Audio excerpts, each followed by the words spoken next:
Okay sir. ದಿನಾಂಕ 19ನೇ ತಾರೀಕಿನಂದು ನಮ್ಮ ಖಾನಾಪುರ ವಲಯದ ಸಿಬ್ಬಂದಿ ಹಾಗೂ ಅಬಕಾರಿ ಉಪಾಯುಕ್ತರ ಕಚೇರಿ ಅಬಕಾರಿ ನಿರೀಕ್ಷಕರು ಸೇರಿಸ್ಕೊಂಡು ನಮ್ಮ ಕಣಕುಂಬಿಗೆ ಹೋಗುವ ಜಾಂಬೋಟಿಯಿಂದ ಕಣಕುಂಬಿಗೆ ಹೋಗುವಂತಹ ರಸ್ತೆಯಲ್ಲಿ ಒಂದು ಅಶೋಕ ಲೈಲ್ಯಾಂಡ್ ಟ್ಯಾಂಕರನ್ನು ನಿಲ್ಲಿಸಿ ತಪಾಸಣೆ ಮಾಡ್ತಾರೆ. ಅದನ್ನು ಪರಿಶೀಲನೆ ಮಾಡಿದಾಗ ಅದರಲ್ಲಿ ಮೇಲ್ಗಡೆ ರೈಸ್ ಬ್ರೌನ್ ಆಯಿಲ್ ಅಂತಂದು ಹೇಳ್ಬಿಟ್ಟು ಅವರು ದಾಖಲಾತಿಗಳನ್ನು ತೋರಿಸ್ತಾರೆ. ಆದರೆ ನಮ್ಮ ಸಿಬ್ಬಂದಿಗೆ ಅದು ಒಂದು ಸಂಶಯ ಬರುತ್ತೆ, ಇದರಲ್ಲಿ ರೈಸ್ ಬ್ರೌನ್ ಆಯಿಲ್ ಇಲ್ಲ ಇದರಲ್ಲಿ. ಅದನ್ನು ಮುಟ್ಟು ನೋಡಿದಾಗ ಅದು ಯಾಕೋ ಸ್ವಲ್ಪ ಜಾಸ್ತಿ ತಂಪಿದೆ ಅಂತ ಹೇಳಿ ಅವ್ರಿಗೆ ಮಾಹಿತಿ ಬಂದಿರುತ್ತೆ. ಹಾಗಾಗಿ ಅದನ್ನು ಚೆಕ್ ಮಾಡಿ ನೋಡಿದಾಗ ಅದು ಪಾರ್ಟೇಷನ್ ಟ್ಯಾಂಕರ್. ಮೇಲ್ಗಡೆ ನೋಡಿದ ತಕ್ಷಣ ಹೋಗಿ ಚೆಕ್ ಮಾಡಿದಾಗ ಆಯಿಲ್ ಕಾಣಿಸುತ್ತೆ, ರೈಸ್ ಬ್ರೌನ್ ಆಯಿಲ್. ಆದರೆ ಅದು ಪಾರ್ಟೇಷನ್ ಇತ್ತು. ಆ ಪಾರ್ಟೇಷನನ್ನು ತೆಗೆದು ಬಿಚ್ಚಿ ಆಮೇಲೆ ಒಳಗಡೆ ಚೆಕ್ ಮಾಡಿದಾಗ ENAನ ಅಕ್ರಮವಾಗಿ ಸಾಗಾಣಿಕೆ ಮಾಡ್ತಾಯಿದ್ರು ಅಂತ ಖಚಿತ ಆಗುತ್ತೆ. ಅಶೋಕ ಲೈಲ್ಯಾಂಡ್ 6 ಚಕ್ರದ ಲಾರಿ ಟ್ಯಾಂಕರನ್ನು ಸೀಸ್ ಮಾಡಿದ್ದೀವಿ. ಮತ್ತು ಅದೇ ದಿನ ಮೊಕದ್ದಮೆ ದಾಖಲಿಸಲಾಗಿದೆ. ವಾಹನ ಚಾಲಕ ಸಿದ್ದರಾಜು ಪುಟ್ಟಸ್ವಾಮಿ ಅನ್ನೋರನ್ನು ಬಂಧಿಸಿದ್ದೀವಿ. ಮತ್ತು ಈ ಜಪ್ತಿಪಡಿಸಿದಂತಹ ಮದ್ಯಸಾರದ ಮೌಲ್ಯ ಹಾಗೂ ವಾಹನದ ಮೌಲ್ಯ ಒಟ್ಟಾಗಿ 35 ಲಕ್ಷ ರೂಪಾಯಿ ಆಗ್ತಾಯಿದೆ. ಹಾಗಾಗಿ ಇತ್ತೀಚೆಗೆ ಸಿಕ್ಕಂಥ ಅತ್ಯಂತ ಒಳ್ಳೆಯ ಪ್ರಕರಣ ಇದು. ಈ ಪ್ರಕರಣವನ್ನು ದಾಖಲಿಸಿಬಿಟ್ಟು ತನಿಖೆಯನ್ನು ಮುಂದುವರಿಸಿದ್ದೀವಿ. ಅದೇ ಇದು ಇನ್ನೂ ತನಿಖೆಯಲ್ಲಿ ಗೊತ್ತಾಗಬೇಕು. ಈಗ ನಮಗೆ ಬೆಳಗಾಂ ಕಡೆಯಿಂದ ಇದು ಗೋವಾಗೆ ಹೋಗ್ತಾ ಇತ್ತು. ಆದರೆ ಎಲ್ಲಿಂದ ಬಂದಿತ್ತು ಅನ್ನೋದನ್ನು ಇನ್ನೂ ತನಿಖೆಯಲ್ಲಿ ಸ್ಪಷ್ಟವಾಗಿ ಸಾಬೀತಾಗಿಲ್ಲ. ಅವನು ಒಂದು ಸರಿ ಬೆಂಗಳೂರಿಂದ ಅಂತ ಇದ್ದಾನೆ, ಇನ್ನೊಂದು ಸರಿ ಬೇರೆ ಸಿಟಿಯಿಂದ ಹೇಳ್ತಾ ಇದ್ದಾನೆ. ಹಂಗಾಗಿಬಿಟ್ಟು ಇದು ಎಲ್ಲಿಂದ ಹೋಗಿದೆ ಎಲ್ಲಿಂದ ಬಂದಿದೆ ಅನ್ನೋದು ಇನ್ನೂ ಖಚಿತವಾಗಿ ಗೊತ್ತಿಲ್ಲ. ಇದು ತನಿಖೆಯಲ್ಲಿ ಗೊತ್ತಾಗುತ್ತೆ. ಇದು ಸ್ಪಿರಿಟ್ ಟ್ಯಾಂಕರ್ ಸಿಕ್ಕಿರೋದು ಬೆಳಗಾಮಲ್ಲಿ ಫಸ್ಟ್ ಟೈಮ್ ಇತ್ತೀಚಿನ ದಿನಗಳಲ್ಲಿ. ಯಾಕಂದರೆ ನಾವು ಇಲ್ಲಿವರೆಗೂ ಗೋವಾದಿಂದ ಬರ್ತಕ್ಕಂಥ ಮದ್ಯಗಳನ್ನು ಲಾರಿಗಳನ್ನು ಮಾತ್ರ ಸೀಸ್ ಮಾಡ್ತಾಯಿದ್ವಿ. ಬಟ್ ಆ ತನಿಖೆಯಲ್ಲಿ ನಮಗೆ ಒಂದು ಮಾಹಿತಿ ಗೊತ್ತಾಗಿತ್ತು. ಏನು ಅಂತಂದರೆ ಸ್ಪಿರಿಟ್ ಈ ಕಡೆಯಿಂದನೇ ಎಲ್ಲೋ ಹೋಗ್ತಾ ಇದೆ. ಯಾಕಂದರೆ ಅಲ್ಲಿ ಗೋವಾದಲ್ಲಿ ENA ತಯಾರು ಮಾಡುವಂಥ ಡಿಸ್ಟಿಲರಿಗಳು ಇರಲಿಲ್ಲ. ಹಂಗಾಗಿ ಇಲ್ಲೇ ಎಲ್ಲಿಂದನೋ ಹೋಗ್ತಾ ಇದೆ ಇದು.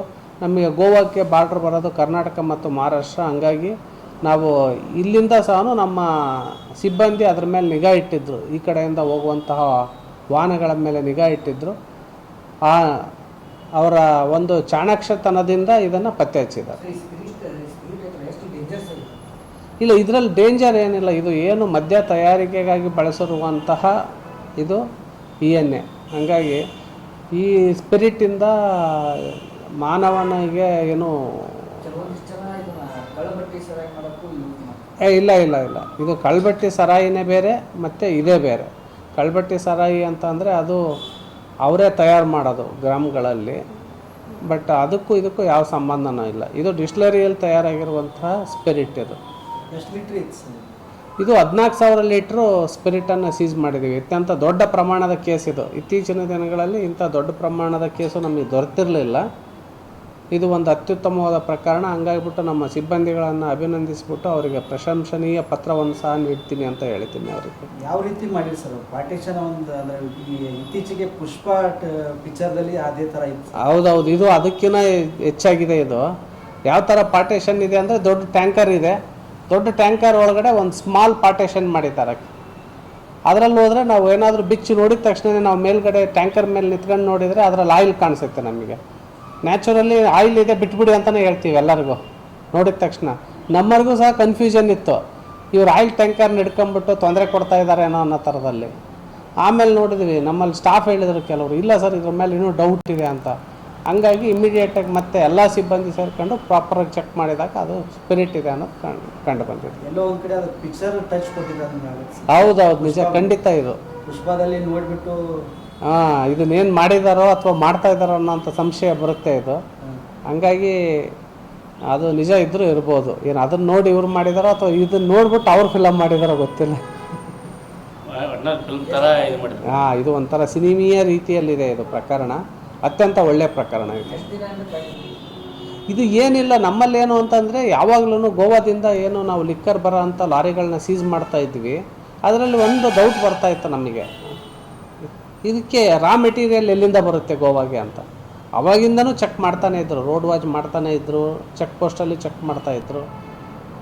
ಆಮೇಲೆ ಸಾಮಾನ್ಯವಾಗಿ ಈ ಥರ ದೊಡ್ಡ ಟ್ಯಾಂಕರ್ಸ್ಗಳು ಈ ರೋಡಲ್ಲಿ ಹೋಗಲ್ಲ, ಕಣ್ಕುಂಬಿ ರೋಡಲ್ಲಿ. ಕಾರಣ ಏನು ಅಂತಂದರೆ ಅಲ್ಲೊಂಥರ ಕಿಡಿದಾದ ರಸ್ತೆ ಇದೆ ಮುಂದೆ, ದೊಡ್ಡ ಟ್ಯಾಂಕರು ಹೆವಿ ಲೋಡ್ ಹೋಗೋದು ಕಷ್ಟ. ಹಾಗಾಗಿ ಇದು ದೊಡ್ಡ ಲೋಡರ್ಗಳು ಯಾವುವು ಹೋಗಲ್ಲ ನಮ್ಮಲ್ಲಿ, ಹೆವಿ ಕೆಪಾಸಿಟಿ. ಇದು 14,000 ಕಡಿಮೆ ಸ್ಟ್ರೆಂತ್ ಕೆಪಾಸಿಟಿ ಇರೋದ್ರಿಂದ ಹೋಗಿದೆ ಇಲ್ಲ ಅಷ್ಟೇ. ಅಂದರೆ ಎದಕ್ಕೆ ಬಳಕೆ ಮಾಡ್ತಾಯಿದ್ರೆ ಏನೋ ಮಾಹಿತಿ ಸರ್? ಇದನ್ನೇನು ಇಲ್ಲ, ಅಲ್ಲಿ ಹೋದ್ಮೇಲೆ ಮೋಸ್ಟ್ಲಿ ಮದ್ಯ ತಯಾರು ಮಾಡೋಕ್ಕೆ ಮಾಡಬೇಕು. ಬಟ್ ಅದು ಈಗಲೇ ಹೇಳೋಕ್ಕಾಗಲ್ಲ ಯಾವುದಕ್ಕೆ ಬಳಕೆ ಮಾಡ್ತಾಯಿದ್ರು ಅಂತ. ನೋಡ್ತೀವಿ ಇದಂತ. ಗೋವಾದಲ್ಲಿ ಗೋವಾಕ್ಕೆ ಹೋಗ್ತಾ ಇತ್ತು. ಹಾಂ, ಗೋವಾಕ್ಕೆ ಹೋಗ್ತಾ ಇದ್ರು. ಯಾಕಂದರೆ ನಾವು ಅಲ್ಲಿ ಬಿಟ್ಟರೆ ನಮಗೆ ಏನು ಜಾಂಬೋಟಿ ಬಿಟ್ಟರೆ ಕಣಕುಬಿ ಕಡೆಗೆ ಹೋದರೆ ಇನ್ಯಾವುದೂ ಇಲ್ಲ ಕರ್ನಾಟಕದಲ್ಲಿ. ಅಲ್ಲಿರೋದೆಲ್ಲ ಫಾರೆಸ್ಟೇ. ಗೋವಾದಲ್ಲಿ ಡಿಸ್ಟಿಲರಿ ಇಲ್ಲಲ್ವಾ ಸರ್? ಅದು ಗೋವಾದಲ್ಲಿ ENA ಡಿಸ್ಟಿಲರಿ ಇಲ್ಲ, ಲಿಕ್ಕರ್ ಅಂದರೆ ಮದ್ಯ ತಯಾರಿಕೆ ಮಾಡೋವಂಥ ಡಿಸ್ಟಿಲರಿಗಳಿದ್ದಾವೆ ಅಲ್ಲಿ. ಏನು ಯಾರಂತ ಎಲ್ಲಿಂದ ಬಂತು? ಇಲ್ಲ ಅದೇನು ಗೊತ್ತಾಗಿಲ್ಲ. ಈಗೇನಾದರೂ ನಮಗೆ ಇರ್ತಕ್ಕಂಥ ಈಗೇನು ಕುರುಹುಗಳು ಏನು ಗೊತ್ತಾಗಿದ್ದಾವೆ ಅದನ್ನ ಈಗ ಚರ್ಚೆ ಮಾಡಿದರೆ ಅವರೆಲ್ಲರೂ ಅಲರ್ಟ್ ಆಗ್ತಾರೆ. ಹಂಗಾಗ್ಬಿಟ್ಟು ತನಿಖೆ ನಡೀತಾ ಇರೋದ್ರಿಂದ ಅದು ಎಲ್ಲಿಂದ ಬಂತು ಏನೋ ಅನ್ನೋದನ್ನು ಈ ಸಂದರ್ಭದಲ್ಲಿ ಇನ್ನು ತನಿಖೆ ಪ್ರಾರಂಭದ ಹಂತದಲ್ಲಿದೆ. ಎಷ್ಟು ಜನರಿಗೆ ಇಲ್ಲಿವರೆಗೆ ಬಂಧನ ಆಗಿದೆ ಸರ್? ಈಗ ಅದೇ ವಾಹನ ಚಾಲಕರ ಬಂಧನ ಆಗಿದೆ, ಒಬ್ಬರೇ ಆದರೂ ಸಿಕ್ಕಿರೋದು. ಈಗ ಇದರಿಂದ ಯಾರು ಏನು ಅನ್ನೋದನ್ನು ಪರಿಶೀಲನೆ ಮಾಡ್ತಾರೆ.